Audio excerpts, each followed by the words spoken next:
네, 시청자 여러분 안녕하세요. 도너리 박지입니다.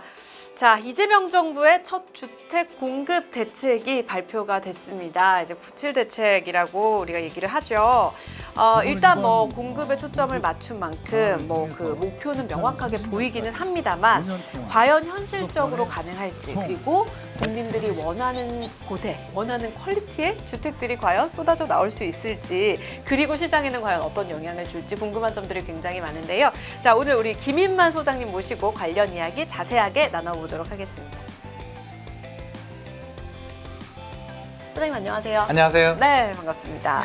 자, 이재명 정부의 주택 공급 대책 첫 번째 대책입니다. 드디어 나왔는데 특이하게 일요일에 발표가 됐습니다. 네, 이거를 뭐 일요일에 발표한 의도랄까요? 목표랄까요? 목적이랄까요? 이런 거 좀 어떻게 보세요? 굉장히 피곤합니다. 일요일 날 발표해가지고 전화가 얼마나 오는지 사람 쉬지도 못하게 하는데, 일단 일요일에 발표한 이유는 뭐 두 가지 정도로 저는 해석을 할 수 있을 것 같습니다. 뭐 열심히 하려고 한 것 같지는 않고요.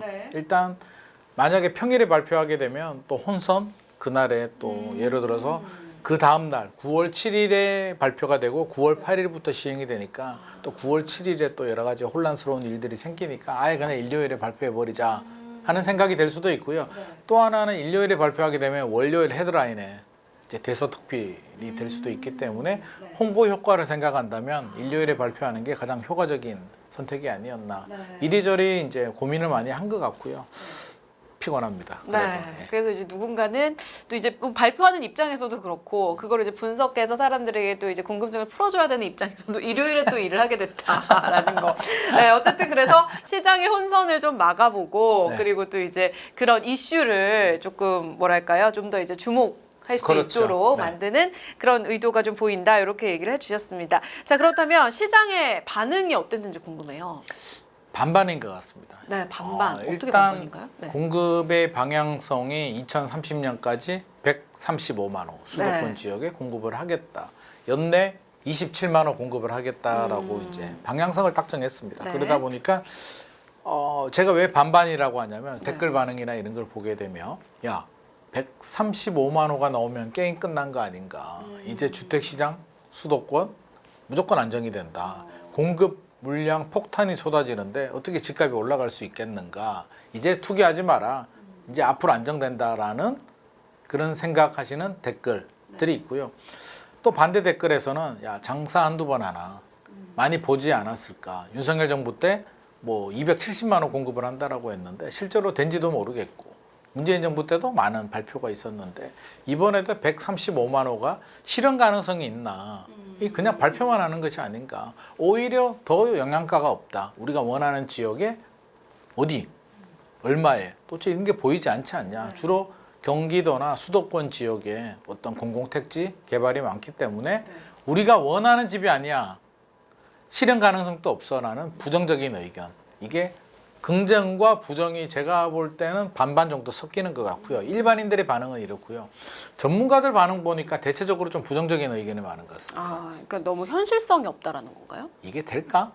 라고 하는데 왜 그렇게 생각을 하냐면, 자, 생각을 해봅시다. 135만 호잖아요. 135만 호.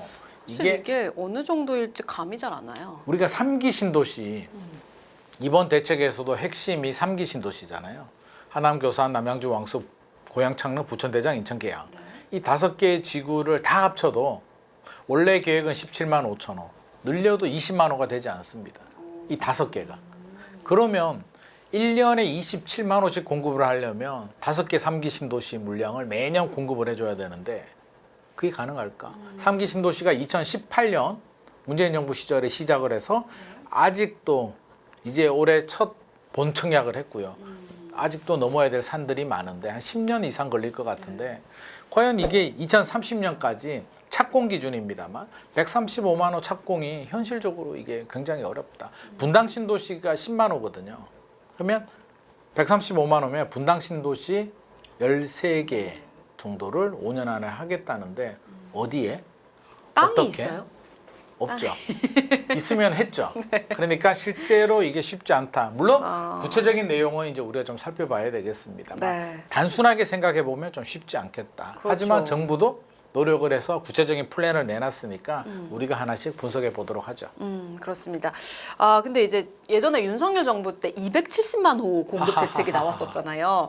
그렇기 때문에 그러면 그거의 절반이면 가능하지도 않을까 또 이렇게 생각하시는 분들도 계시는 것 같은데 여전히 큰 수였다. 윤석열 정부 때는 전국이 27,000원, 270만 호. 네. 이번에는 수도권이 135만 호니까 역설적으로 말하면 더 공격적인 숫자입니다. 전국에 270만 호였군요. 그러니까 수도권에 135만 원을 공급하려면 네. 엄청난 공격적인 목표를 세웠고요. 제가 예를 들면 혹시 자녀 있으세요?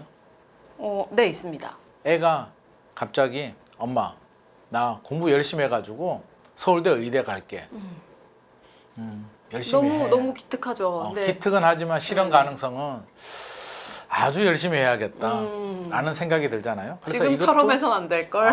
그러니까 네. 속으로는 그래도 격려를 하듯이 이번 대책도 그래도 열심히 해서 공급 물량이 나왔으면 좋겠어라는 마음은 들지만 속으로는 쉽지 않을 텐데라는 생각이 듭니다.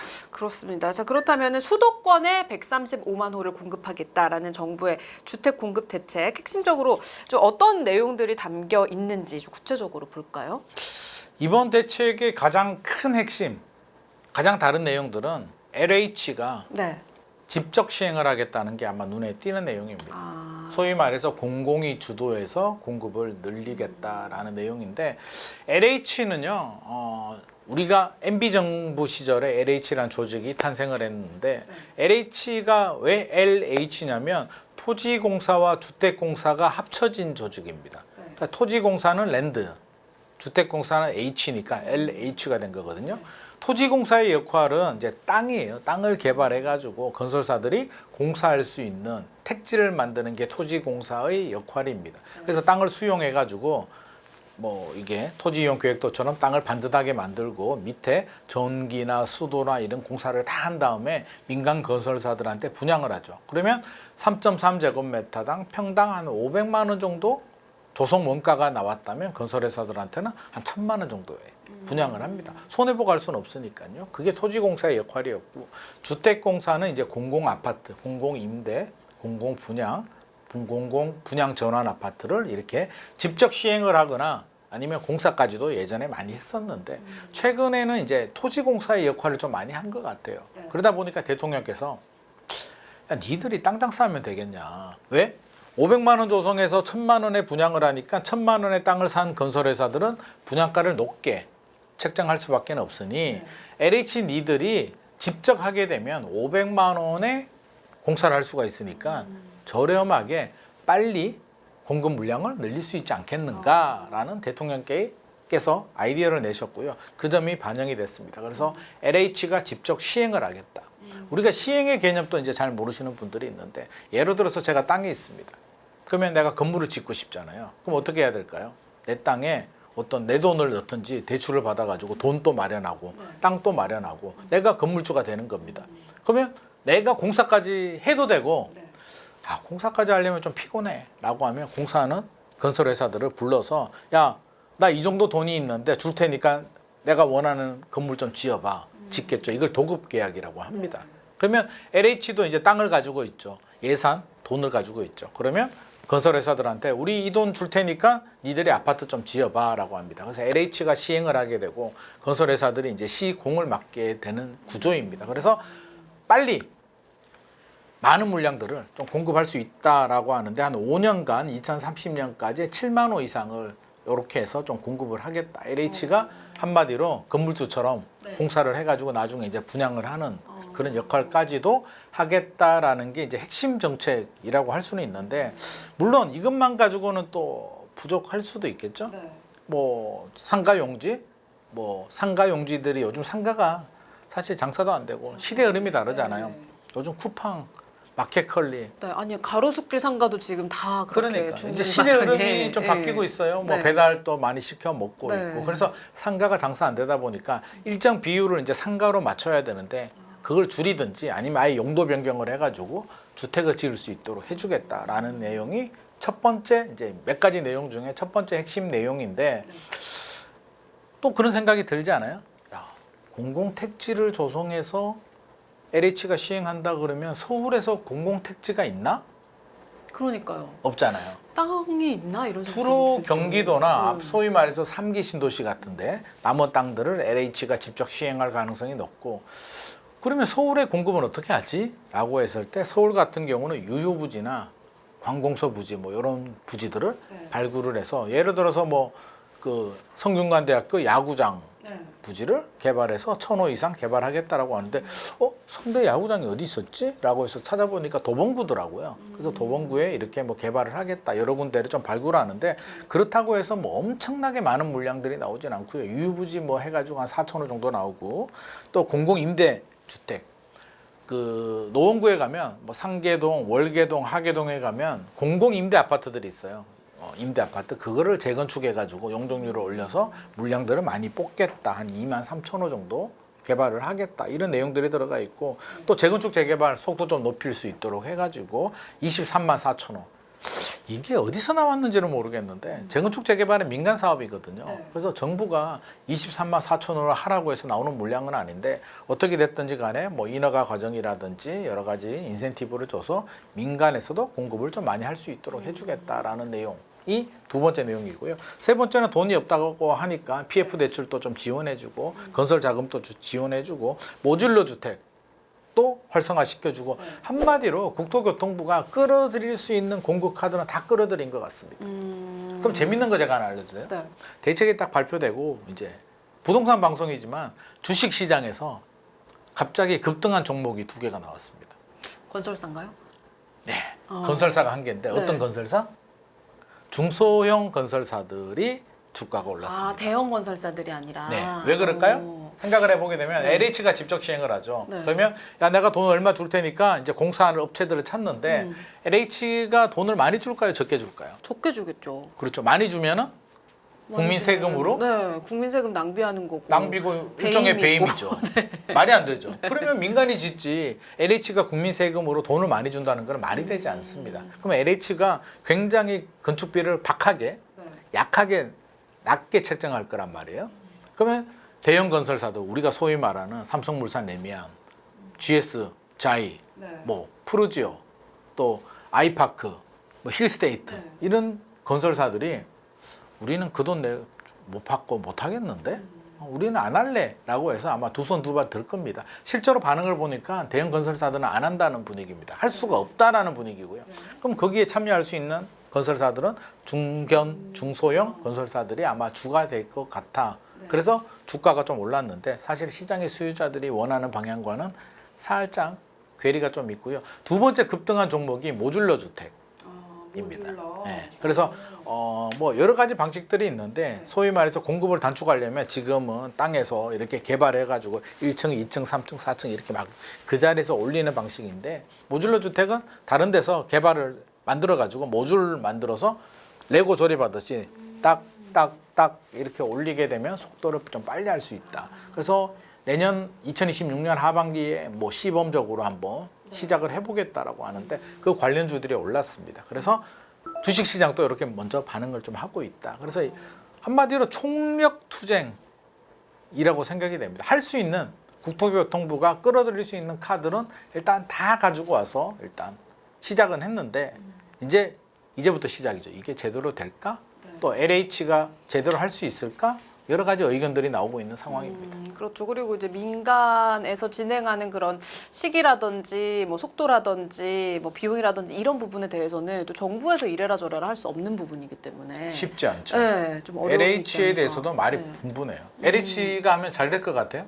그래도 조금 민간에서 하는 것보다는 정부의 의지대로 좀 빠르게 되지 않을까 이런 생각이 들긴 하거든요. 그럴 수도 있죠. 네. 이게 동전의 양면과 네. 같습니다. 정책은. 그러면 자 LH가 해서 긍정의 효과는 우리 박진희 아나운서가 이야기를 했듯이 속도를 빨리 할 수 있다. 네. 저렴한 아파트를 네. 민간보다는 저렴하게 공급할 수 있다는 것은 분명한 장점입니다. 장점이고요. 그러면 이제 장점이 있으면 또 단점이 있을 수도 있잖아요. 단점은 LH가 과연 잘할 수 있는 역량이 있을까? 요즘 최근에 시행을 많이 안 했는데 그럼 다시 사람을 뽑고 또 조직을 늘려야 되잖아요. 조직을 늘렸는데 차기 정부가 만약에 들어서게 되면 야 우리는 공공이 그렇게 하는 거 좋아하지 않아라고 하면 또 잉여 인력이 생길 수도 있는 문제가 될 수도 있고 최근에 공사비가 좀 많이 오르긴 했는데 LH가 부채가 빚이 얼마 정도 될 것 같아요? 그래도 공공이 좀 있긴 할 것 같은데 네. 얼마 정도 될까요? 올해 기준으로 170조 원 정도. 조요. 170조? 설마 170억이겠습니까? 아니 조 단위로 갈 거라고도 생각을 못했습니다. 170조 원 네. 정도 되고 2029년 정도 되면 260조 정도로 이제 늘어날 것으로 예상이 됩니다. 물론 뭐 여러 가지 이유는 있는데 이게 당연히 부채는 늘어나죠. 왜? 저렴하게 공급한다는 얘기는 적자를 본다는 얘기고 임대 아파트들도 사실은 다 우리 세금으로 LH가 적자를 보는 구조이기 때문에 부채는 늘어나는데 지금 또 170조 원, 2029년 되면 290조 원 정도 늘어나는데 여기에 직접 시행까지 하게 되면 이제 부채가 걷잡을 수 없이 또 늘어날 수도 있습니다. 이 부채 문제가 있고 그럼 세 번째는 이제 돈을 좀 줄이기도 해야 되고 우리 직장 다니시는 분들은 아마 알 거예요. 회사에서 대표이사가 바뀌었습니다. 뭐 KPI라고 하죠. 목표를 설정을 딱 해줍니다. 이렇게 해라고 하면 그 목표 달성이 무엇보다 중요한 거잖아요. 우리 회사 발전이라든지 뭐 여러 가지 뭐 정의, 공정 뭐 이런 거보다 나는 목표 달성이 중요한데 LH한테 목표가 떨어졌습니다. 135만 호 2030년까지 해야 돼요. 이게 될지 안 될지는 모르겠으나 최대한 노력은 해야 되는 거잖아요. 최대한 노력을 하려면 제한된 예산 범위 내에서 어떻게 하면 물량을 늘릴 수 있을까요? 양질의 주택보다는 역세권에 공급을 하게 되면 비싸잖아요. 그러면 1000세대 지을 수 있는 걸 입지가 안 좋게 되면 2000개를 지을 수는 있잖아요. 그러면 나는 역세권에 시장의 수요자들이 원하는 곳에 1000개를 지었으니까 목표 달성 못해도 나 잘했죠? 라고 할까요? 아니면 나는 2000개 했습니다. 뭐 입지가 좀 떨어져도 위에서 볼 때는 너는 좋은 데 했으니까 적게 해도 괜찮아 라고 하진 않겠죠. 그러면 시장의 수요자들이 원하는 곳과 동떨어진 물량들이 숫자 맞추기 위한 경쟁력이 떨어지는 그런 주택들이 좀 늘어날 가능성도 있겠다. 우리가 여러 가지를 좀 고려를 해야 됩니다. 모 교수님은 LH가 저렇게 민간보다 잘한다는 건 환상이다 라고 말씀하시는 교수님들도 계십니다. 그래서 일단은 우려도 있으나 이렇게 하겠다라고 한다면 저는 그래도 열심히 잘해서 긍정의 효과를 최대한 극대화시킬 수 있는 그런 결과물을 좀 보여줬으면 좋겠습니다. 일단은 공급이 정말 주된 목표였기 때문에 과연 그렇다면은 이 많은 공급을 어떻게 현실성 있게 끌고 갈 수 있을지 이거를 우리가 이제 주목해서 봐야 될 것 같은데 그렇다면은 그 이전 정부 뭐 문재인 정부도 그렇고 윤석열 정부도 그렇고 그 정부의 부동산 대책들과 비교했을 때 이번 대책에서 특별히 좀 차별점이다라고 여길 만한 거는 뭐 그러면 LH 주도하에 진행이 된다 뭐 이런 걸까요? 아무래도 좀 차별점이 있는데 네. 문재인 정부와 윤석열 정부는 약간 좀 결이 좀 다르긴 합니다. 네. 한편에서 보면 문재인 정부와 좀 약간 유사한 점이 있는데 문재인 정부 때도 기억나시나요? 공공 재개발, 공공 주도 뭐 개발 뭐 이런 얘기들을 많이 했거든요. 그래서 문재인 정부 때도 공공 주도로 개발을 하게 되고 3기 신도시도 민간한테 다 맡기진 않습니다. LH가 택지 조성하게 되고 LH가 직접 분양한 아파트들도 있어요. 일부 있고 민간한테도 분양을 하는데 그게 이제 좀 더 비중이 늘어난다 정도 차이가 있습니다. 근데 윤석열 정부는 이제 민간한테 좀 많이 맡기는 구조였기 때문에 공공이 주도해서 공급 물량을 많이 늘리기보다는 민간한테 규제를 좀 풀어주면서 좀 하겠다라는 방향성이었는데 이번에 방향성은 공공 주도입니다. 공공이 주도해서 공급 물량을 늘리겠다는 거고요. 이번 대책 내용을 보게 되면 공급 대책만 나온 건 아니고 규제 대책들도 마지막에 좀 추가가 됐거든요. 그래서 규제 대책의 내용 중에 하나를 보게 되면 뭐 신축, 임대, 매매 임대 그 사업자, 임대 사업자에 대해서 대출을 막았습니다. LTV 제로. 그러니까 대출을 받아서 임대 사업을 하지 말라는 겁니다. 개인들은요. 그럼 이건 또 무슨 얘기냐면 개인들이 대출을 받아서 뭐 전세 끼고 뭐 임대 사업을 하거나 하는 건 투기에도 가깝고 여러 가지 문제들이 생기니까 개인들은 대출 받아서 하지 마. 역설적으로 말하면 우리 공공이 주도해서 공급 물량을 늘리겠다라는 이야기와 똑같은 얘기이기 때문에 결국에는 공공이 주도해서 이제 공급 물량을 늘린다는 명확한 방향성은 정한 것 같습니다. 네. 그렇다면은 뭐 이제 도심 정비 사업 활성화 관련해서 재건축, 재개발 절차, 인허가 지연, 자금 조달 이런 문제는 얼마나 해소를 할 수 있을 거라고 보세요? 뭐 약간 도움이 될 수는 있는데 네. 그럼 우리가 재건축 재개발이 왜 빨리 안 되는가? 안 되는 데 많잖아요. 네, 왜 빨리 안 뭐, 될까요? 뭐 입주민들의 동의도 얻어야 되고 뭐 여러 가지 제일 뭐 결정적인 문제가 정부 뭐라고 규제라든지 뭐 이런 규제일까요? 규제가 아닐까요? 한 번 더 생각해 보게 되면 네. 돈 문제죠. 규제도 네. 돈하고 관계가 되죠. 네, 정부가 규제를 하다 보면 네. 결국에는 규제는 돈이고 네. 조합원들이 돈을 더 내야 되잖아요. 재건축 재개발은 명확합니다. 자, 땅을 가지고 있는 조합원들 이제 조합을 만들죠. 조합이라고 하면 이제 저하고 우리 박 아나운서하고 이제 두 명이 뭐 예를 들어서 두 명입니다. 집이 이렇게 있는데 우리 재건축 사업 할까? 라고 합니다. 그러면 어떻게 하지? 야, 우리가 회사를 하나 만들어야 돼. 조합이라는 회사를 하나 만듭니다. 그러면 우리는 주주처럼 조합원이 되는데 누가 하지? 내가 할게. 그러면 동의를 해주는 거죠. 그러면 조합장이 되는 거고요. 사업이 진행하는데 돈을 누가 내야 될까요? 우리가 내야지. 그러니까 우리 둘이 사업하니까 우리 둘이 돈을 내야 되는데 우리 돈 좀 안 내게 하는 방법이 없을까? 아파트를 2개가 아니라 5개를 짓습니다. 그럼 3개가 남는 거는 일반 분양을 하게 되면 돈이 들어오잖아요. 그 돈으로 공사비를 하게 돼. 우리 돈을 추가 분담금을 줄일 수가 있는 게 이제 사업성인데 그러면 일반 분양을 많이 하거나 분양가를 높게 책정하면 좋은데 이렇게 그냥 내버려 두게 되면 자 2개 지을 아파트가 5개가 되면 단순히 생각해도 어떤 문제가 생길까요? 세 가구가 더 늘어나니까 학교도 더 다녀야 되고 수도도 더 써야 되고 전기도 더 쓸 거잖아요. 도로도 더 써야 되고 주차장도 더 필요하고 여러 가지 사회 기반 시설들이 필요하니까 서울시 입장에서 보면 해주되 그러니까 용적률을 좀 올려서 물량을 늘리게는 해주되 학교도 니들이 하나 지어야 될 것 같고 도로도 좀 넓히고 너희 동네 공원이 없네?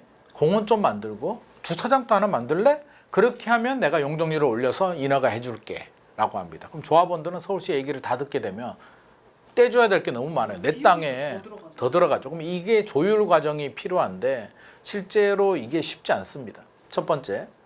두 번째는 최근에 공사비가 천정부지에 올라가가지고 이제 건설회사들, 시공사들이 옛날에 도급 계약, 공급 계약을 맺은 건 이제 많이 뒤집습니다. 한 5년 전만 하더라도 공사비가 3.3제곱미터당 500만 원 정도 했는데 요즘 한 1000만 원 정도 되거든요. 그래서 건설회사들이 공사 중단하고 올려달라 그러고 수많은 분쟁들이 생기는데 그 돈은 또 조합원들이 내야 되니까 조합원들은 아유 하지 말자, 하자. 뭐 여러 가지 의견들, 조합 내부에 또 소송도 걸리고 야 네가 왜 조합장이냐, 우리가 왜 돈을 더 내야 되는데 또 조합장 내려와. 막 싸웁니다. 이거는 시간이 지날수록 금액은 더 올라가는 거 아니에요? 금액이 더 올라가죠. 공사비는? 그래서 그렇죠.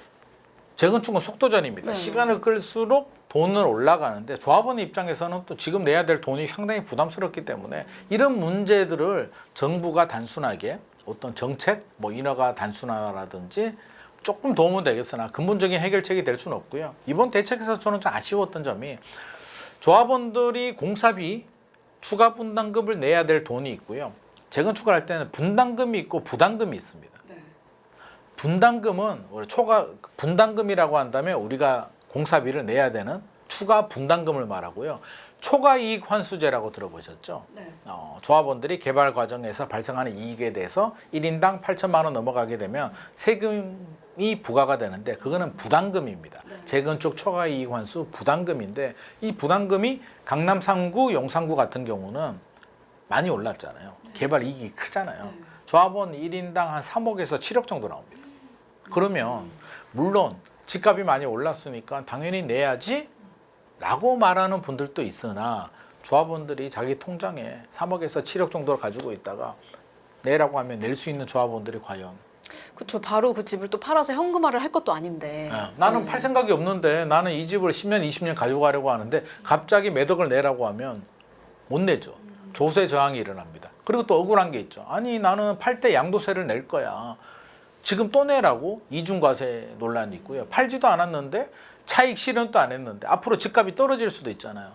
그럼 집값 떨어지면 니들 돌려줄 거야? 안 돌려줄 거잖아. 미실현 이익에 대한 과세 논란도 있어서 뜨거운 감자예요. 그럼 조합원 입장에서는 분담금만 나간 상황이네요. 엄밀히 봤을 때. 그러니까 근데 부담금까지도 지금 이제 부과하려다 보니까 네. 차라리 정부가 이번 대책에서도 니들 민간 공급 빨리 늘리려면 우리가 초과이익 환수 부담금은 차라리 우리가 폐지해 줄게라는 시그널을 좀 던져줬더라면 또 긍정의 메시지는 줄 수 있는데 그런 내용들 다 빠져버리게 되고 뭐 인허가라든지 뭐 이런 얘기를 나오니까 민간 재건축 재개발 시장에서는 좀 시큰둥한 반응. 그래서 우리가 빨리 할 수 있을까? 우리 정부가 말하는 23만 4천 호 못할 것 같은데? 라는 반응이 나오고 있습니다. 그러면은 뭐 이제 조합원들이 그 아파트를 소유하다가 매도를 하는 시점에 이제 그 시세대로 뭐 세금을 좀 내는 이런 방식은 안 되는 거예요? 그게 지금 양도세예요. 그건 냅니다. 아, 양도세는 내는데 양도세는 내고 아, 팔지도 그래요? 않았는데 나는 네. 10년 후에 팔 계획인데 재건축 사업이 진행됐다는 이유로 지금 부담금을 내라고 하니까 사실 조합원 입장에서는 조세 저항이 일어날 수밖에 없고 실제로 지금 부과가 안 되는 이유가 네. 왜 안 되냐면 조합원들이 못 내겠죠. 주민들이 이건 낼 수 없는 세금이니까 왜 양도세를 몇 억씩 내는 이유는 팔아서 통장에 돈이 들어오잖아요. 잔금이 들어오니까 10억이 들어왔어. 5억 내래요. 아깝지만 그래 5억 내라고 하는데 국가하고 내야지 내는데 팔지도 않고 돈이 없는데 내라고 하니까 이제 배를 째라고 합니다. 이게 조세 저항이 일어나는데 그러면 돈을 안 내게 되면 세금을 안 냈다? 고지서를 날렸는데 세금을 안 내면 어떡하죠? 구청장이 압류를 걸고 공매로 넘기는데 자 부담금을 안 냈다고 압류를 걸고 공매로 넘기게 되면 어떻게 될까요? 내년 지방선거에 민심을 잃죠. 그러니까 내 주민들이 이게 양도세를 안 냈다 그러면 이해를 하는데 네. 주민들이 공감할 수 없는 조세 저항을 하는 세금에 대해서 안 냈다고 공매를 넘기게 되면 아마 구청장 내년 지방선거에서 얼굴 보기 어려울 수도 있어요. 그러니까 구청장들도 부과하기 싫어해요. 뜨거운 감자예요. 그러면 이거는 저는 중앙정부가 과감하게 우리 안 할게, 폐지할게. 대신 이들 열심히 해. 우리는 못할 줄 알았지. 공급을 늘리기 위해서는 우리는 수단과 방법을 안 가리고 최선을 다할 거야. 라는 시그널을 좀 줬으면 하는 바람인데 이게 왜 안 되냐면 부자 감세. 부자 감세. 네. 그러면 일시적으로 양도세를 폐지해서 주택을 가지고 있는 사람들이 양도세를 이렇게 부과하지 않고 집을 팔 수 있는 그 유예 기간을 좀 주거나 하는 거는 그것도 좀 부자 감세로 이제 그것도 비난이 부자 될까요? 감세. 근데 그게 굉장히 중요한 말씀을 해주셨어요. 네. 자, 공급은 두 종류가 있습니다. 이렇게 이번 공급 대책처럼 새로운 아파트를 공급해주는 공급, 절대 공급이라고 하는데 이 절대 공급 물량이 있고요. 두 번째는 상대 공급이라고 하는데 집주인들이 매물을 내놓게 되면 공급이 늘어나잖아요, 시장에. 그럼 매물을 내놓게 해줘야죠. 그러면 어떻게 하면 매물을 내놓을까? 방법은 간단합니다. 일단 가지고 있는 걸 좀 부담스럽게 만들어줘야 돼요. 그게 보유세입니다. 네. 보유세를 올리게 되면 예를 들어서 1년에 내가 한 500만 원 냈는데 내년부터 1000만 원 내야 된대요. 갈수록 올라간대. 1000, 1500, 2000. 팔까? 이거 매년 이렇게 내고 내가 가지고 있어야 돼? 라는 생각이 들 수도 있잖아요. 그거 이상으로 이제 가격이 올라가 줘야 되는데 그래 팔자 라고 이제 결심을 했는데 팔려다 보니까 양도세가 특히 강남 3구, 용산구 같은 경우는 양도세가 보통 우리 기본세율이 6에서 45%인데 가격이 높으면 대부분 45% 구간에 걸립니다. 그런데 강남 3구, 용산구의 규제 지역 같은 경우는 아직도 남아 있습니다. 양도세 중과세가 2주택 이상은 20%포인트, 3주택 이상이면 30%포인트가 중과세가 됩니다. 근데 내년 2026년 5월 9일까지 한시적으로 유예만 했어요. 중과세 잠시 미뤄뒀어요. 그러면 지금 또 45%의 세금은 내는데 내년 5월 9일 돼서 이제 다시 연장을 안 해주게 되면 중과세가 부활하게 되면 최고 세율은 지방세까지 82.5%. 10억이 남으면 네. 2억은 내 통장에, 8억은 세금. 국세청에. 그러면 할까요, 안 할까요? 그러면은 하고 싶어요? 아니요. 안 하고 싶잖아요. 저도 안 하고 싶어요. 우리 국민들 다 안 하고 싶습니다. 네. 문재인 정부가 세금 정책에서 실패한 이유가 바로 그거예요. 보유세는 올렸어요. 부담스러워, 팔고 싶어. 팔려고 하는데 양도세가 80%니까 안 팔래. 그럼 안 팔면 어떤 방법? 보유하거나 자녀한테 증여를 합니다. 그래 남한테 80% 세금 내고 애국자 되고 남한테 주느니 우리 아들한테 증여세율이 최고 50%거든요. 80% 낼 바에는 50% 내고 우리 자녀한테 줘버립니다. 그래서 문재인 정부 때 증여가 많이 일어났고 최근에도 이제 증여가 많이 발생하고 있는데 결국에는 매물을 나오게 하려면 양도세를 45%가 아니라 뭐 1년 내 2026년까지 팔면 35%를 해줄게.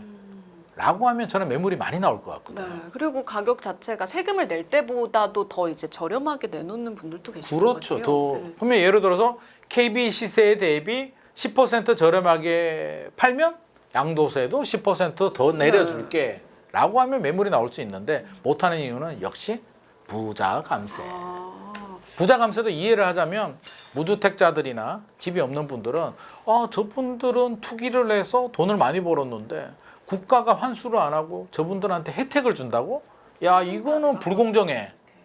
그게 부자 감세 논란입니다. 그래서 이것도 첨예하게 대립을 하고 있기 때문에 저는 그럼에도 불구하고 양도세를 내려서 매물이 많이 나오게 하면 주택시장 집값이 안정이 되면 결국에는 이득이 아니냐라는 생각인데 또 반대로 국가가 세금으로 환수해야지 부자 감세는 안 돼라고 생각하시는 분들도 많이 있기 때문에 이 첨예한 논란으로 정부도 쉽게 양도세 감면은 못합니다. 그래서 이번 대책에는 그런 내용이 담기지는 못한 것이고. 앞으로도 안 나올 것 같습니다. 이건 굉장히 민감한 문제이기 때문에. 네, 사실 이렇게 또 집값이 내려가면 무주택자 입장에서 좋긴 한 건데 이제 상황이 또 뭐 어떻게 될지 모르니까 그렇다면 이번 대책이 어떻게 실제 공급으로 얼마나 이루어질 수 있을지 이거를 뭐 퍼센트로 따진다면 어느 정도로 보세요? 이게 전문가들 사이에서도 의견이 분분한데 저는 글쎄요, 이게 몇 퍼센트라고 하기는 쉽지 않은데 이게 착공 물량이거든요. 네. 우리가 알아둬야 될 게 윤석열 정부는 인허가 물량이었습니다. 인허가를 하고 착공이 들어갈 때까지 30%의 정도의 허수가 생기거든요. 그래서 이번에는 정확도를 높이기 위해서 이제 착공 물량이라고 했는데 공사 들어간다는 겁니다. 착공을 하게 되면 완공까지 한 3년에서 요즘 4년 정도 시간이 필요하거든요. 그러면 빨리 해서 최선을 다해가지고 2026년에 내년에 착공이 들어간다고 해도 입주는 2029년 정도에 입주를 하니까 사실 내년에 지금 대책 발표되고 내년에 착공 들어가는 건 현실적으로 쉽진 않잖아요. 그러면 결국에는 빨리 진행이 돼도 한 2029년, 2030년 정도의 입주 물량을 볼 수가 있으니까 그러면 중간에 붕 뜨는 2026년에서 2028년 6, 7, 8 이 3년의 공급 부족 보릿고개가 생깁니다. 이거는 이번 대책에서도 사실상 답이었고요. 뭐 유일한 답이라면 비아파트들, 오피스텔이나 생활형 숙박시설이나 이런 것들을 뭐 용도 변경을 하거나 개조를 해서 주택으로 빨리 메우는 방법인데 원하십니까? 오피스텔이나 빌라를 이렇게 생활형 숙박시설을 주거용으로 변경한다? 아니 그냥 아파트였으면 네. 좋겠는데. 그러니까 똑같아요. 시장의 수요자들이 그렇게 많이 강력하게 내가 생활형 숙박시설이나 오피스텔을 못 사서 지금 이게 내가 불안하고 억울한 건 아니잖아요. 상대적 박탈감을 느끼고. 그럼 양질의 주택을 공급을 하려고 하는데 이 3년 정도의 보릿고개가 발생을 하기 때문에 실제로 국민들이 시장의 수요자들이 체감할 수 있는 공급은 계획처럼 진행이 돼도 시간이 좀 필요하다는 거고요. 계획처럼 진행하기도 쉽지가 않은 이유가 수많은 이해관계가 복잡합니다. 뭐 신도시야, 3기 신도시는 그럴 수 있다고 쳐요. 토지 보상이 인천 계양이나 부천 대장은 거의 다 끝났고요. 나머지 지역들도 하고 있으니까 열심히 하다 보면 한 1년, 2년 정도 계획보다 단축을 할 수는 있는데 많은 분들이 궁금한 게 이제 유유부지, 서울 같은 경우에 유유부지나 관공서나 공공임대 아파트를 이제 재건축을 하거나 개발을 하는데 이거 어디서 들어보지 않았나요? 유유부지. 네, 유휴. 문재인 정부 때도 뭐 태릉CC 기억나나요? 네. 태릉CC 만세대 공급하겠다. 뭐 이런 거 과천 정부 청사자리 뭐 개발하겠다. 멋진 청사진들이 많이 발표가 됐는데 문재인 정부 때 발표된 그 많은 유유부지들 관공서 부지 중에 개발이 된 곳은 단 한 곳, 마곡지구의 한 개가 개발이 됐습니다. 나머지는 안 됩니다. 왜 안 될까요? 왜요? 생각을 해보게 되면 자, 정부가 가지고 있는 땅 아니에요? 그게 다? 정부 땅이죠. 네. 뭐 국공유지일 수도 네. 있고. 근데 자 생각을 해보게 되면 요즘 시대가 좀 바뀌었잖아요. 우리도 모두 공공임대 아파트 좋지. 많이 공급하면 우리 서민 주거 안정을 위해서, 우리 청년 세대를 위해서 필요해라고 말하는데 그 공공임대 아파트, 공공주택이 우리 집 근처에 생겨. 기분이 어떨 것 같아요? 아마 대다수의 국민들 마음은 똑같을 겁니다. 네. 나는 싫은데 우리 동네에 뭔가 우리 주민의 그 이용을 편리하게 할 수 있는 주민 시설이나 아니면 가치가 올라갈 수 있는 뭐 그런 시설들, 뭐 문화센터나 네. 도서관이나 이런 걸 짓기를 원하지. 저 사람들 인식이 또 집이 들어온다고 해도 뭐 레미안이라든지 그렇죠. 이런 대형 레미안, 건설사를 자이, 원하긴 뭐 하죠. 힐스테이트 같은 네. 아파트들이 공급이 된다면 우리 집값도 따라 올라갈 수는 있는데 공공임대 아파트가 들어오게 되면 우리 집값은 안 오를 것 같아. 물론 보는 관점에 따라서 야 그렇게 보면 안 돼. 우리 사회적 공감대가 형성이 돼야 되고 모두가 잘 살아야 돼. 라고 하지만 그게 내 문제가 되면 저는 충분히 달라질 수 있다고 봅니다. 우리 정치인들 보게 되면 그러잖아요. 뭐 자기 자녀들은 뭐 좋은 학교 보내고 뭐 또 평준화 교육해야 된다라고 하는데 저는 양쪽의 입장이 이해되는 게 객관적으로 일은 그렇게 하되 내 문제가 되면 달라지거든요. 그럼 이것도 마찬가지입니다. 주민들이 반대합니다. 그래서 실제로 그랬습니다. 문재인 정부 때도 발표를 많이 했는데 잘 추진 안 됐던 이유가 일단 주민들이 반대해요. 주민들이 반대하면 이제 어떤 일이 발생하냐면 국회의원들이 네. 또 싫어합니다. 그렇죠. 반대합니다. 지역 주민들의 민심을 잃으면 그렇죠. 국회의원들은 지역 주민들이 황제예요. 이거 나한테 표를 주는 나의 목숨을 쥐고 있는 사람들인데 지역 주민들이 목숨 걸고 반대하는데 국회의원이 아니에요. 서민 주거 안정을 위해서 공급을 늘려야 됩니다라고 하면 그 국회의원이 다음에 당선될까요? 보장이 되죠. 없죠. 네. 그래서 국회의원들이 또 반대합니다. 수많은 이해관계들이 얽히고 설키고 요즘 주민들이 민원 넣고 머리띠 둘러매고 싫다라고 하는데 공공이 야 시끄러 우리가 공급할 거야 라고 할 수는 없는 문제이기 때문에 앞으로도 문재인 정부 때 생겼던 문제들이 저는 또다시 재현이 될 것이고요. 주민을 어떻게 설득하고 달래주느냐가 관건인데 저 개인적으로는 그럼 주민들한테 인센티브를 주면 되잖아요. 그러면 공공 아파트를 짓는 대신에 뭐 공영 주차장을 좀 넓게 만들어 준다든지 아니면 도서관을 해서 주민들이 편리하게 이용할 수 있게 해준다든지 뭐 주민 편의 시설 그 아파트의 뭐 커뮤니티 시설은 주민들이 같이 이용할 수 있게 해준다든지 뭔가 주민들한테 좀 혜택을 줄 수 있는 그런 거로 설득을 해야지 그냥 막연하게 그냥 공공임대 아파트 지어버리려 그러면 저라도 반대할 수도 있기 때문에 그런 협의 과정들이 좀 전략적으로 좀 필요할 것 같습니다. 네, 그렇습니다. 일단 그래서 뭐 정리를 좀 해보면 정부에서 발표한 대로 수도권에 이제 135만 가구의 첫 삽을 5년 내에 뜬다라고 하더라도 그 사이에 보릿고개가 생기는 건 어쩔 수 없는 그건 그런 어쩔 수가 상황인 없습니다. 것이고 네네. 그래서 이제 시장 안정에 뭔가 기여를 한다거나 그건 당장은 기대하기 힘든 부분이고 또 이제 한 가지가 수요자들이 원하는 지역에 지금 제대로 공급이 되지 않을 가능성이 높기 때문에 이런 다른 지역에 또 대규모로 아무리 공급이 된다 한들 네. 시장의 집값을 낮추는 데는 또 크게 기여하지 못할 가능성이 좀 크다. 충분히. 이렇게 보고 계시는 거네요. 네. 충분히 그럴 수 있죠. 그럼 네. 정부도 저는 알고 있는 것 같아요. 네. 야 이거 이 공급 대책으로 우리 집값이 서울 특히 서울 수도권 집값이 임기 5년 동안 안정이 될 거야 라고 생각한다면 공급 대책만 발표했겠죠. 네. 근데 이번 대책 내용을 보게 되면 살짝 뒷부분에 뭐가 들어갔냐면 규제도 있고요. 규제가 들어갔습니다. 뭐 어떤 규제가 들어갔냐면 세무조사, 관리감독 강화하겠다. 강남에 있는 고가 아파트를 가진 부자들이 제일 싫어하는 게 두 가지가 있습니다. 호랑이 곡간 같은 게 있습니다. 이 두 가지가 뭐냐면 둘 중에 하나는 종합부동산세, 보유세. 보유세를 올리는 건 상당히 부담스러워합니다. 매년 세금을 내야 되는데 지금 당장 보유세를 올리는 건 대통령께서도 세금 규제를 안 한다고 했기 때문에 잠시 뒤를 미뤘습니다. 안 하는 건 아니고요.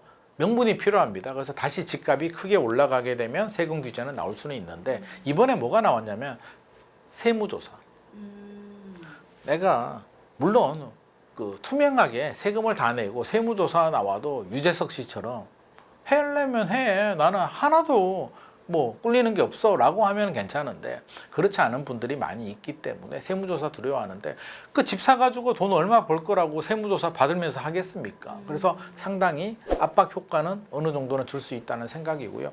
또 하나 우리가 알아둬야 될 게 뭐가 나왔냐면 전세대출하고 매매대출 규제가 나왔는데 규제 지역들 있잖아요. 강남, 상구, 용산구 규제 지역의 LTV 그러니까 집값이 대비 몇 퍼센트 대출이 나오느냐 담보대출 인정 비율이 50%에서 40%로 10%포인트 내렸습니다.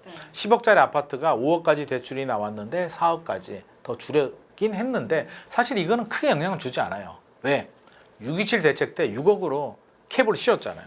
6억까지만 나와 100억 아파트도 6억만 대출해 줄 거야. 6억이기 때문에 40%라고 하더라도 강남, 상구, 용산구는 고가 아파트 시장들이 많아서 실제로 40%나 50%나 어차피 6억에 캡이 씌워졌기 때문에 크게 영향을 받지 않고 나홀로 아파트나 뭐 이런 아파트들 일부가 영향을 받을 것 같은데 여기서 이제 최근에 또 논란이 됐던 게 이제 두 가지인데 하나는 임대 사업자, 매매 임대 사업자들에 대해서 대출을 전면 금지합니다.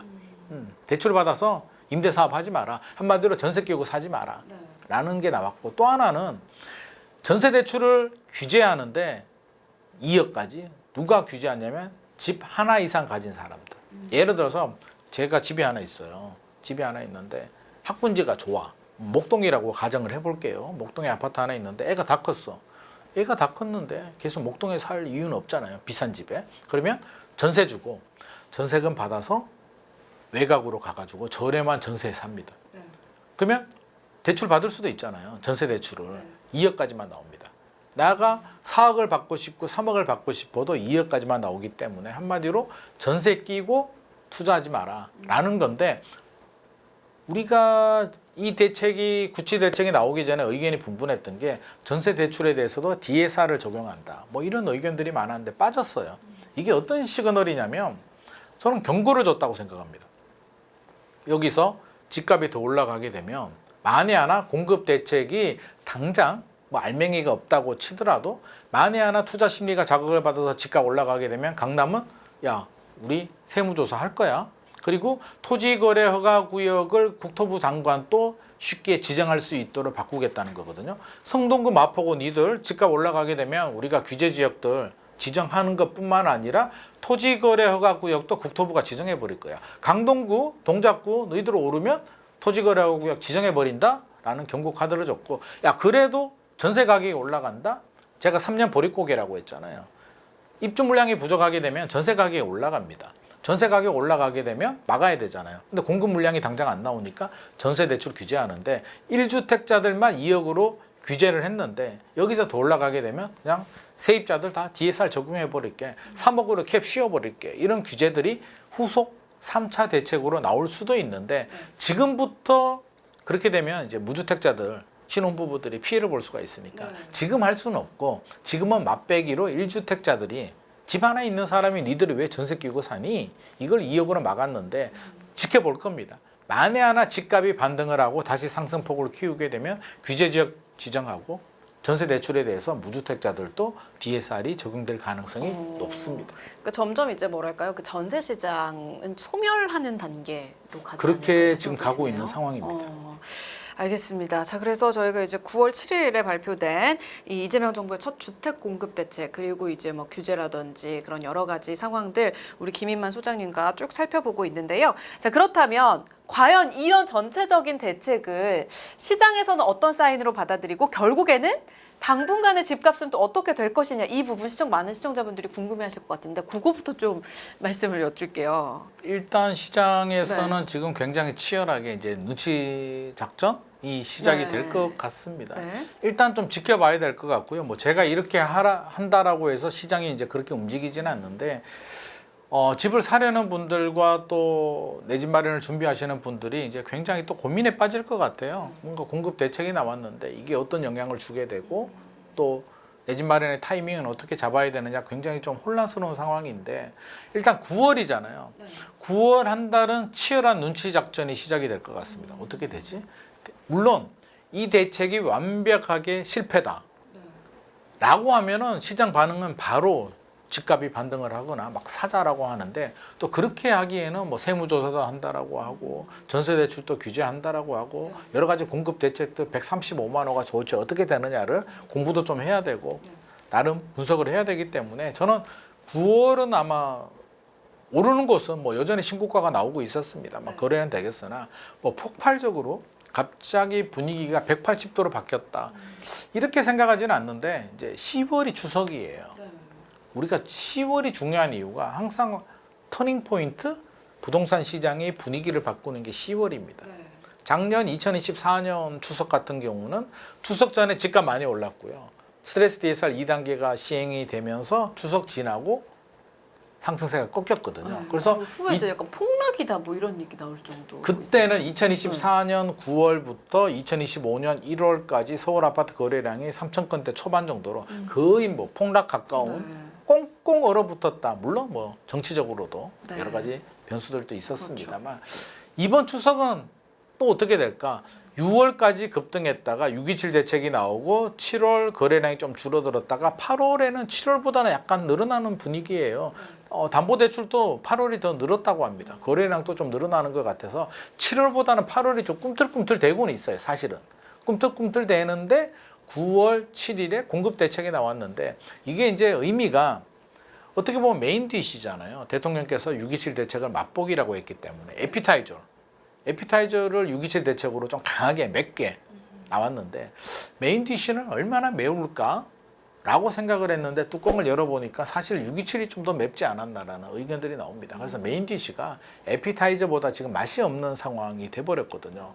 이게 메인 디시가 엄청 맵고 무서워 라고 하면 오히려 거래량도 줄어들고 아 이거 안 되겠다.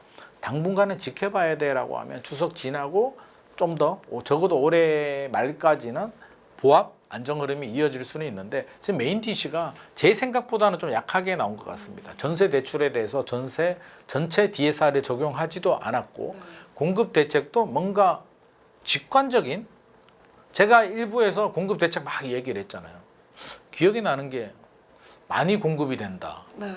정도만. 근데 이제 뭐 어디에? 서울 시내는 크게 힘들고 이제 경기도권 뭐 이런 기억납니다. 가장 중요한 거는 한마디로 그거예요. 직관적으로 아 내가 무주택자라면 아 기다리면 내 집 마련 할 수 있겠구나. 아 집값 더 이상 올라가지 않겠구나 라는 느낌? 공감이 되는 게 굉장히 중요한데 제가 볼 때는 대책 내용이 한 40페이지 정도 되거든요. 워낙 많기도 많고 수많은 내용들을 노력해서 담긴 했는데 우리 국민들은 보도자료 내용을 다 읽어보지 않습니다.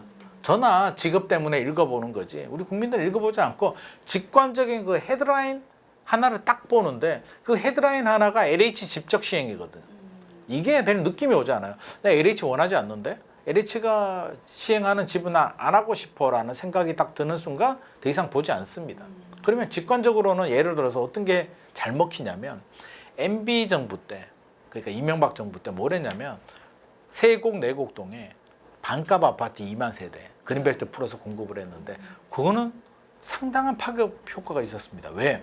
일단 강남이고요. 그린벨트 풀어서 강남에 2만 세대를 근데 반값 아파트라고? 반값? 너도 나도 희망도 생기고 어디야? 반값이라고? 아, 일단 기다려봐. 나 잠깐만 내 집 안 사고 내가 기다려볼게. 어떻게 하면 반값 아파트 내가 청약을 받을 수가 있어? 이렇게 들어가는데 이번 대책 내용을 보게 되면 약간 뭘 준비를 해야 되지? LH 아파트를 내가 그렇게 준비를 해야 되나? 뭐지? 라는 생각이 들어요. 그래서 이번 대책도 저는 제가 국토부 장관이었으면 이번 대책 내용 중에도 서리풀 지구가 들어가 있거든요. 서리풀 지구가 서초에 2만 세대가 들어갔는데 조그만하게 중간에 한 줄이 이렇게 들어갔는데 저는 차라리 이걸 헤드라인으로 끄집어내서 서리풀 지구 2만 세대를 좀 더 빨리 예를 들어서 2029년 분양, 2030년 착공 1년 더 당기겠다. 그리고 반값으로 하겠다. 2만 세대 반값 못할 것 같습니까? 마음만 먹으면 토지 임대부로 해도 되고요. 그러니까 LH가 예산을 들여서 뭐 6만 세대에 막 뿌리는 것보다 저는 차라리 이렇게 서리풀 지구에 반값 아파트 2028년에 할게 분양 2029년에 착공 들어갈게 라고 탁 때려주게 되면 시장의 수요자들은 야 2만 세대 나온다니까 일단 좀 기다려보자 라는 무주택자들도 저는 많이 나올 것 같습니다. 그래서 이렇게 좀 직관적으로 해주면 좋았는데 이번에 그런 직관이 빠졌기 때문에 시장의 반응은 아마 생각보다 6.27이 이제 7월은 굉장히 효과가 컸고 8월부터 이제 좀 적응을 하는 단계였는데 이번 9.7 대책은 6.27보다도 더 오래 가지는 않을 것 같고 가더라도 추석 전까지 갔다가 추석 지나면 이게 아마 지역마다 다를 것 같아요. 핵심 지역들 한강벨트라고 하잖아요. 강남 3구, 용산구, 성동구, 마포구, 강동구, 또 동작구, 흑석, 노량진과 뭐 여의도, 목동 정도의 핵심 지역들 한강벨트 같은 경우는 이제 더 이상 뭐 어떤 브레이크 멈출 생각이 없을 것 같습니다. 그러면 나머지 지역들도 신축 아파트들은 여전히 강세를 보일 것 같습니다. 왜?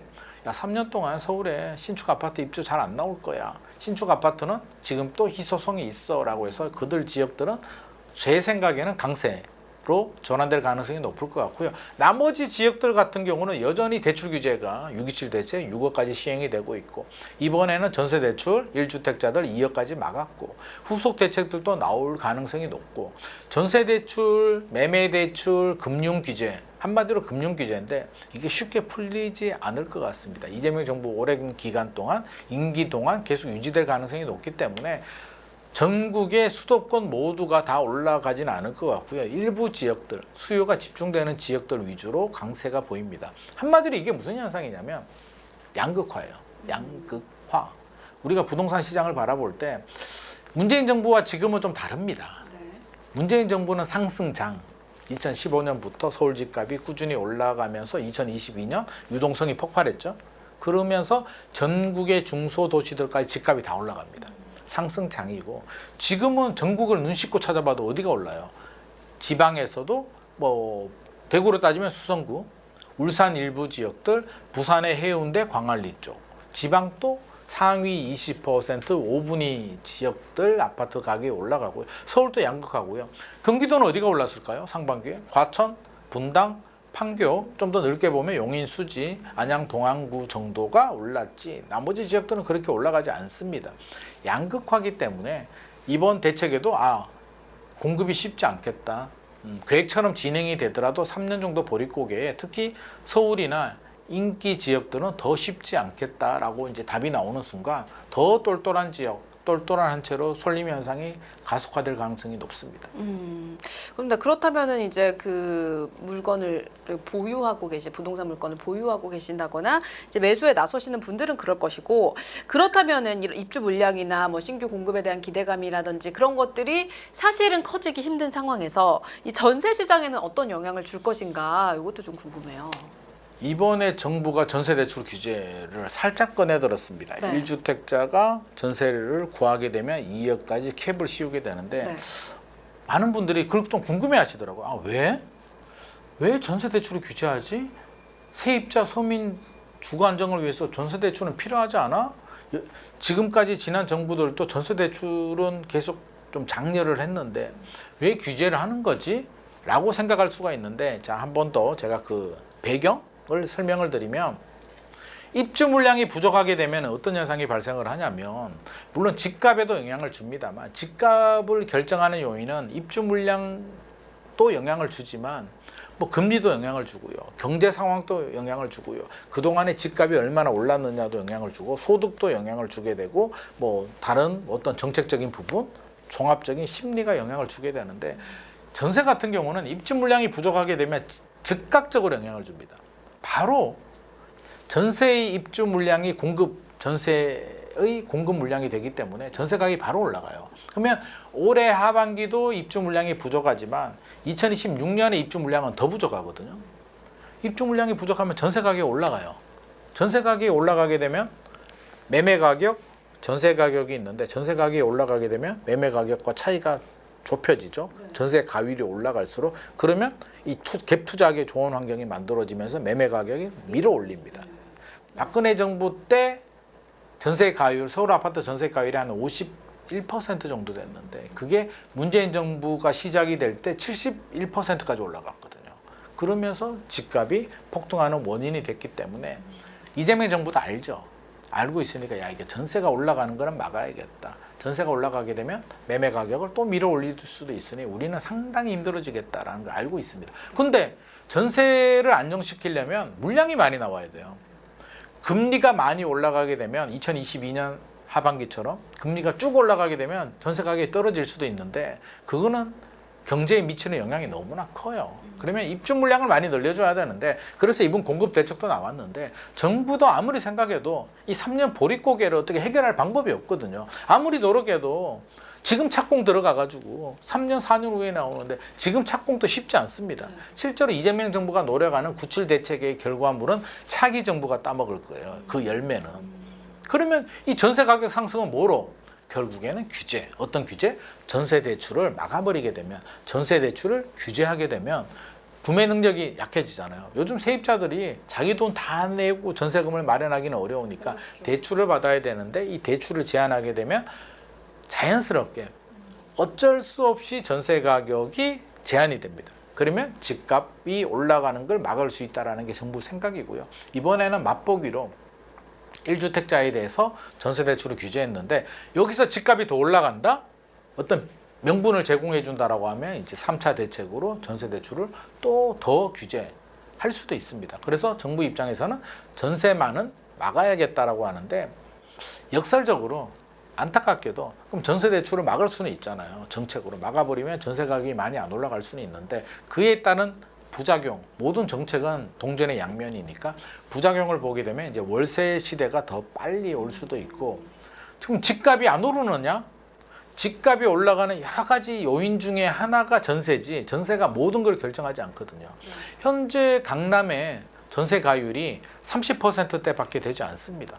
그런데도 신고가가 나오잖아요. 30%라는 얘기는 쉽게 말해서 10억인데 전세가 3억이고 7억을 투자해야 돼요. 물론 뭐 10억짜리 아파트는 없습니다. 제가 가정에서 예를 든 거예요. 그러면 일반적으로 전세가율이 높아지면서 매매 가격을 밀어 올린다고 하는데, 강남은 지금 돈이 전국적으로 양극화로 빨려들고 있기 때문에 전세 가격이 낮아도, 전세 가율이 낮아도 집값은 올라갑니다. 그래서 전세 대출을 규제해도 한강벨트 집값은 쉽게 잡히지 않을 것입니다. 네.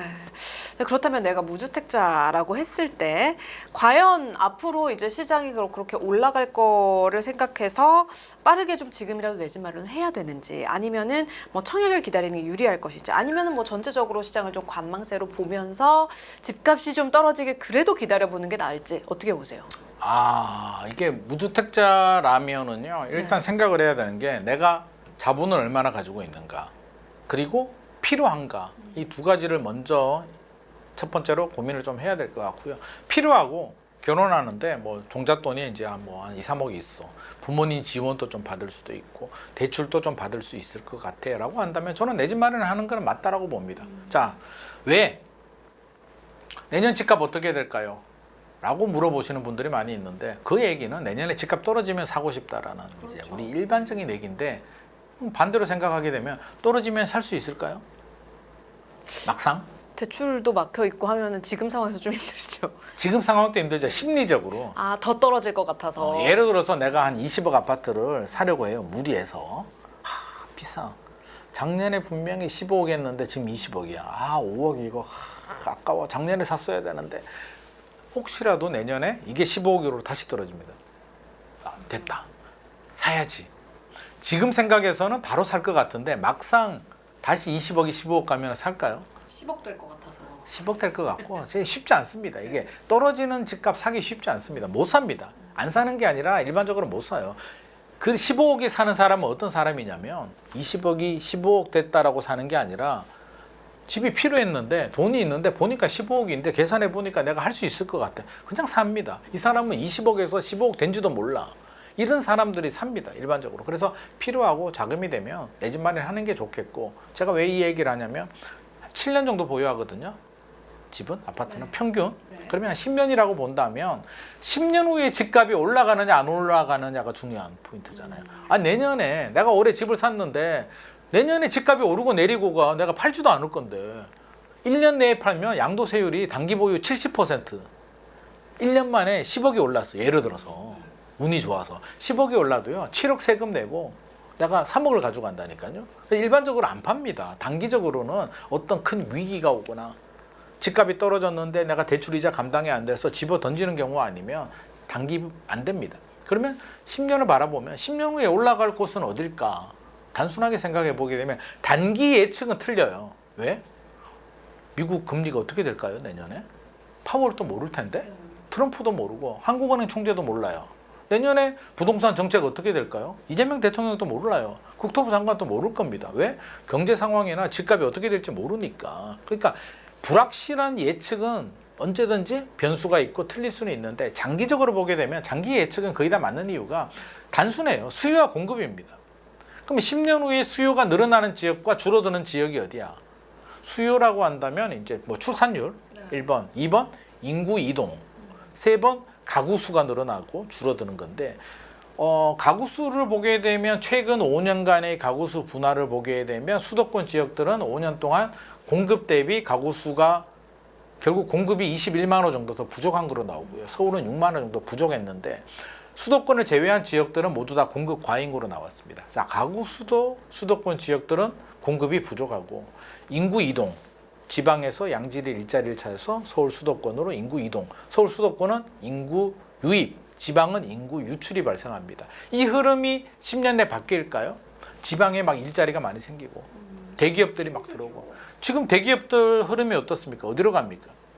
미국, 해외로 나가. 중국, 네. 베트남, 인도 이런 쪽으로 진출해요. 한 20년 전만 하더라도 삼성 휴대폰 있잖아요. 애니콜 국내에서 생산했습니다. 경상북도 구미에서 생산했는데 지금 베트남 갔습니다. 가전제품 구미, 창원 이런 데서 생산하다가 LG전자 같은 경우는 중국으로 많이 갔습니다. 이렇게 해외로 가고 있고 최근에는 반도체 공장들은 미국으로 가고 있고 이걸 보게 되면 지방에 일자리 생기기 쉽지 않습니다. 그러면 10년 후에 수요가 늘어나는 곳, 공급이 부족한 곳들은 우리가 지금까지 얘기했던 지역들, 서울 핵심 지역들 또는 서울 전체 수도권에서도 뭐 인프라가 좋은 신도시 이런 지역들은 10년 후에도 살아날 가능성이 저는 상당히 높다. 그렇다면 우리가 내 집 마련할 때는 이렇게 10년 후에 수요가 충분하고 공급이 폭발적으로 늘어나지 않은 지역들 위주로 주거 인프라가 좋은 곳들 위주로 우리가 접근하는 게 가장 안정적인 방법. 잘 살다가 부동산의 장점이 뭡니까? 그냥 전세를 주든 내가 입주하든 잘 살다 보면 중간에 떨어지는 구간이 나올 수 있어요. 올해 집 샀는데 내년에 떨어질 수 있어요. 뭐 어떡하라고. 우리 가족이 잘 살고 있는데. 그러다가 3년, 5년 지나면 또 반등하거든요.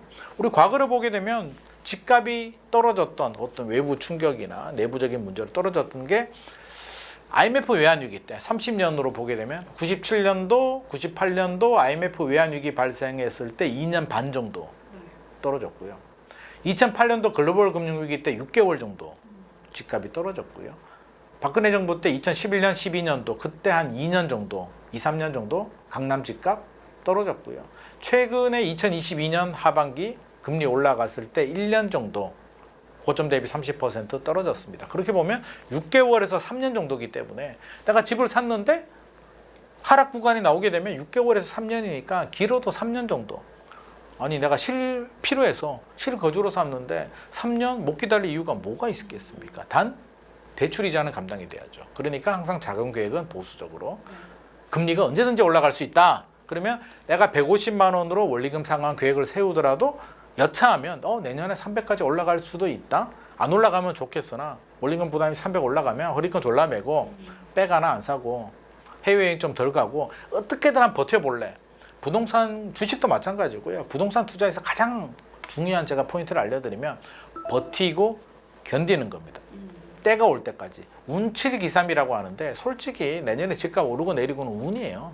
언제? 5년 후에 오를까? 7년 후에 오를까? 운때가 맞아 떨어져야 되는데 우리가 할 일은 운이 언제 올지 모르는 운을 올 때까지 우리는 버티고 기다리는 게 그러니까 적어도 10년은 버티고 기다릴 수 있는 전략을 세우는 게 무주택자들의 내 집 마련 전략일 것 같습니다. 네, 그렇습니다. 그래서 이제 뭐 본인이 뭐 서울 수도권에 내 집 마련을 희망하시는지 아니면 지방에 뭐 내 집 마련을 희망하시는데 그거에 따라 조금 다르겠지만 어쨌든 10년 정도 당장 뭐 내년을 걱정하는 게 아니라 좀 장기적인 안목으로 보면서 접근하는 게 좋을 것 같다는 말씀이었고요. 자, 마지막으로 우리 시청자분들에게 이번 대책 관련해서 꼭 기억해야 할 포인트를 한 가지 짚어주신다면요? 공급 대책은 일단 착공 물량이기 때문에 당장의 영향은 주지 않겠다. 네. 그 유유부지나 좋은 입지의 물량들 나오는 곳이 있다면 좀 관심 있게 지켜봐도 될 것 같고요. 네. 저는 서리풀지구나 또 3기 신도시도 LH가 직접 시행을 하게 되면 일단 가격은 높지는 않게 나올 거잖아요. 그래서 실수요자들은 LH가 시행하는 3기 신도시 관심 가져도 좋습니다. 나는 LH 싫어 라고 하지 마시고 왜냐하면 집의 가치를 결정하는 건 집의 퀄리티가 아니에요. 퀄리티가 아니고 그 입지거든요. 이게 무슨 의미냐면 판교하고 마곡지구를 생각해 봅시다. 네. 판교는 LH가 개발을 했고요. 지금하고 비슷합니다. LH가 시행을 하고 그 도급을 줘가지고 이제 턴키 방식으로 민간 건설사들이 지었습니다. 지금 하겠다는 게 역설적으로 노무현 정부 때 했던 판교 신도시 개발하고 똑같습니다. 그래서 판교 신도시처럼 개발을 하겠다는 건데 판교 신도시 좋아요, 안 좋아요? 좋아요. 좋잖아요. 네. 판교 신도시가 좋은 이유는 아파트가 잘 지어서 좋은 게 아니라 지하철역과 현대백화점과 네. 주거 인프라가 좋기 때문에 좋은 거지, 비싼 거지. 아파트는 판교 신도시 백현마을, 보통마을 가보면 그냥 벽돌로 외벽도 네. 이렇게 지었거든요. 아파트가 좋은 거 아닙니다. 그냥 입지가 좋기 때문이고, 마곡지구는 SH공사가 개발을 했는데 마곡지구도 가보면 아파트가 좋지 않습니다. 입지가 좋고 양질 일자리가 있고 그런 게 좋은 거지. 아파트 자체를 보게 되면 외관이 벽돌이고 내부 구조도 그렇게 좋지 않고요. 분양가가 뭐 3억 얼마 있었는데 얼마나 고급으로 짓겠습니까? 그러니까 LH가 지어서 양질의 뭐 고급 주택은 아니죠. 그렇게 되면 배임입니다. 하지만 좋은 인프라, 좋은 입지의 공급, 저렴하게 공급이 되면 그거는 기회가 될 수도 있다. 판교와 마곡을 생각해 본다면 멈출 이유가 없습니다. 오히려 LH 시행하는 게 우리 내 집 마련하시는 분들한테 기회가 될 수도 있기 때문에 이 기회를 놓치면 안 될 것 같습니다. 네, 그래서 이거를 또 하나의 기회라고 생각하고 뭔가 지금 내 상황과 잘 맞춰서 상황을 좀 잘 지켜보시는 게 또 중요할 것 같습니다. 뭐 그거 하나하나 다 챙겨보시기 힘들다면 저희 채널 함께 하시면서 또 저희가 드리는 정보도 같이 참고해서 내 집 마련 그리고 앞으로 부동산 또 이제 대책이라든지 이런 것들 같이 분석해 보시면 좋을 것 같습니다. 자, 오늘 이렇게 김인만 부동산 경제연구소 김인만 소장님과 함께 97 공급 대책 관련해서 자세하게 이야기 나눠봤습니다. 소장님 오늘 말씀 고맙습니다. 감사합니다.